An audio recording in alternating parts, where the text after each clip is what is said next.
Hello, this is Cory McCray, Senator for the 45th Legislative District. I just wanted to first thank the AFRO for this opportunity, especially to talk to so many of our businesses across the city of Baltimore and most importantly across the state of Maryland. Just a little bit about myself before I get started. Born and raised in the city of Baltimore, graduated from a school Fairmont Hartford High School right there at Hartford and 25th. I'm an electrician by trade out of the International Brotherhood of Electrical Workers. I've been buying houses up and down Bel Air Road since I was 20 years of age. I was sworn into the House of Delegates in 2015, and more recently in 2019, I came over to the Maryland State Senate. For those folks that may not be sure where the 45th Legislative District boundaries are, north is Northern Parkway, southern is Mount Vernon, Johns Hopkins, and Station North. East is Pulaski Highway, and west is Hartford Road. I'm proud and honored to be serving communities such as Berea, Oliver, Sedonia, Hamilton, Overley, McElderry Park, Monument East, Johnson Square, Station North, and so many others. Some of the attributes or some of the assets in our community, such as the Great Blacks and Wax Museum right there on North Avenue, the Humanin Building, the Hartford Road Corridor, the Bel Air Road Corridor. So proud of such great opportunities within the 45th Legislative District, and my goal is to always continue to lift them up. At this moment, I just wanted to thank my friend, Dr. Draper, Dr. Tony Draper, CEO of the AFRO, for giving me this opportunity to share about how can folks get involved in reference to doing business with the state of Maryland. And I think that the first thing that we all should do is make sure that you know your legislators, because they have a strong relationship in reference to the coordination and facilitation of if there's any challenges with the state of Maryland, or if there are any opportunities with the state of Maryland. For those that may not know, and I don't assume that everyone knows, but you have three delegates, and you have one senator. I would encourage all business owners to make sure that they know who their delegates are and who your senator is. If you are in the 45th Legislative District, obviously you know your senator, but if your current delegates are Delegate Talmadge Branch, Delegate Stephanie Smith, and Delegate Chanel Branch. They're the current delegates for the 45th Legislative District at this moment. So what else should they know outside of who their legislators are? I always tell my friends, and I'll give you a more recent scenario. I have a friend, he owns a sprinkler fitter company, and it's rare that minorities or just black folks are in the sprinkler fitter industry. And he had always been doing private work. And I asked him, well, are you doing any projects such as schools, such as anything with the state, the city? And he said, no. I said, are you MBE certified? And that's one of the things I wanted to help him facilitate this process in reference to getting minority business enterprise certified with the state of Maryland. This gives you access to a number of the different projects, especially when you are in the industry that black folks, women, minorities do not dominate. So, and that is the case in reference to just being a sprinkler fitter. You may have a number of electrical companies, you have a number of roofing companies, carpenters, but sprinkler fitters are not it. So I encouraged my friend, and what I did was I connected him with MDOT. I reached out to the secretary, Greg Slater of MDOT, who facilitates the MBE process. Then I went and reached out to the government relations person over there, because with each agency or just the private sector government, we all have what we call a government relations person, and that's a person to help us to facilitate the bureaucracy that may go on and make sure that we have a comfortable landing as the elected official for that respective area. So Pilar Helm, I reached out to Pilar Helm and I said, Pilar, I wanted to connect you with my friend. He's a sprinkler fitter, he's a neighbor, he's a constituent that wants to make sure that he can get MBE certified so that he can be able to bid on more, because at the time he wasn't bidding on any public projects, but would have access to these public projects which have state dollars connected to it. Why is this also important? And I'm gonna repeat this throughout this process during the video, because they're our tax dollars. Because he paid taxes, because his friends pay taxes, because his neighbors pay taxes, and you should be able to reap the benefits of your tax dollars. That's just important to me from an equity standpoint. The next thing that I always tell my folks, let's say that you have a nonprofit. So you got a nonprofit, you're in the city of Baltimore. Many folks may not know that Department of Community and Housing Development, DHCD is the acronym, actually has dollars that they can help with nonprofits. So I then encourage all of our nonprofits, make sure you know your legislators.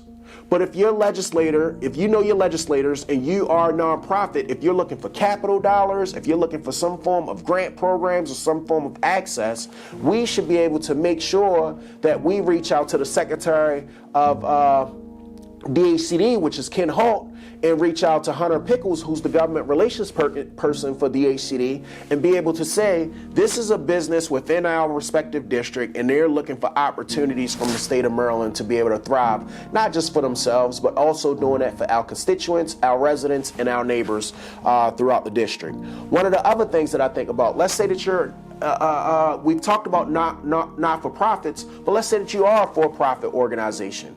Look at all of the CARES dollars that's coming through the federal government, pushed through to the state government. They're going to this department called Department of Commerce.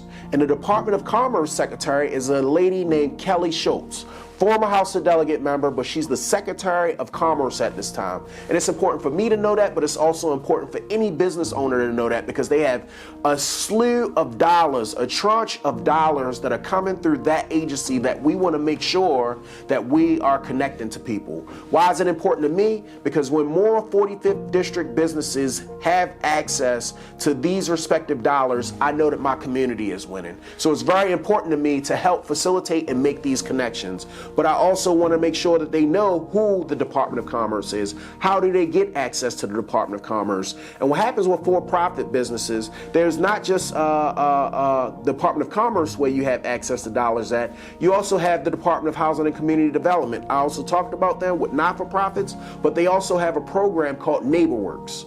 NeighborWorks can give low-interest loans, 1-2%, to our for-profit organizations and make sure that they have access to that capital that is very much so necessary. The next thing that I would like to talk about is just community development. So when we talk about community development, the state has an interest in making sure that communities are successful.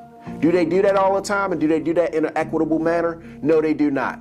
It's incumbent upon those representatives that represent that district to make sure that that access is provided to their respective communities.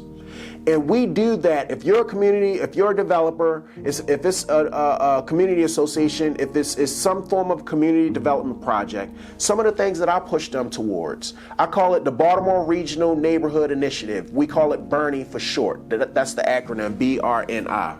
And BRNI has about $12 million specifically just for the Baltimore region. And Baltimore City is one of the biggest benefactors of this $12 million that comes every year. It started at $3 million. It worked where it was flexible dollars, where it was creativity that was put forth, and that $3 million has now went up to $12 million. And there's also programs such as Community Legacy. Community Legacy is a little bit broader than BRNI. It's not just restricted to the Baltimore region, but with Community Legacy, that's making sure that these buildings, these anchors that have been in our community, that we're upholding that rich history, and that's what the Community Legacy programs does. So I just want to kind of reiterate, when you talk about doing business with the state of Maryland, let's make sure that you get MBE certified through MDOT. Let's make sure that if you're a not-for-profit, that you're actually trying your best to tackle and get to the dollars at Department of Housing and Community Development. Let's say that you're a for-profit business. I hope that you're reaching out to the Department of Commerce, DHCD, for those dollars. And then if you're into community development, as such, the tools, BRNI and Community Legacy dollars are there. I want to reiterate one of the points that I think is very, very, very important, is know your elected officials. And I tell this story because I've known my wife, Demetria, since I was 17 years of age. One of the things that Demetria did was she immediately went to go and participate within the democratic process as soon as she turned 18. I didn't really understand how important our elected officials were until I was about 25 years of age, and I saw some things in our communities that I just didn't think was right. Wondering why some communities are benefactors where others are disenfranchised. And that's not right. But as soon as I started to engage, I realized that politics surrounds a lot of what we do. Whether our streets are repaved, Whether the lights in our neighborhoods go out and come back on in 2 days or 2 weeks. What do our schools look like? What do our higher institutions look like? This is all political decisions that are made by your respective representatives, and I will once again beg upon you to make sure that you know who they are. I'm going to go back to the tax dollar standpoint, just from a business standpoint, and the rate of return. You get more of your dollars. And from an equity standpoint, we've seen our neighborhoods disenfranchised decades on top of decades on top of decades. But it's incumbent not just on the representatives, but also on the community itself to make sure that we are getting those dollars back into our neighborhoods. And I think that that's very important. So I would just say that from an equity standpoint, making sure that our dollars come back to our neighborhoods are very, very important. I'm going to stop doing the talking. I feel like I've done a lot, but there's a lot of tools out there to where the state can be helpful to any business, whether it's not-for-profit or for-profit, to make sure that they have access to dollars and capital. That's through loans, that's through grants, and I'm here to make sure that we can help with that. The most important thing that I hope that you take away from this message is, if you ever need any help, please reach out. My phone number is 410-841-3165. Once again, that's 410-841-3165. And if you wanted to reach out to us via email, my email address is just my name, Cory, C-O-R-Y, period, last name McCray, M-C-C-R-A-Y, at Senate, S-E-N-A-T-E, period, state, S-T-A-T-E, period, M-D, period, U-S. Please feel free to reach out to me. I'm here to serve. I'm trying my best to be one of the most responsive public servants, and if you feel as though I can help, please don't hesitate to reach out. I want to thank you again for taking this opportunity just to listen to me talk about how small businesses can benefit from the state of Maryland, but I also once again want to thank the leadership of the Afro-American newspaper for shedding light on these opportunities and also giving me the invitation. I'm humbled and honored, and just want to say thank you, thank you, thank you. You all have a blessed day.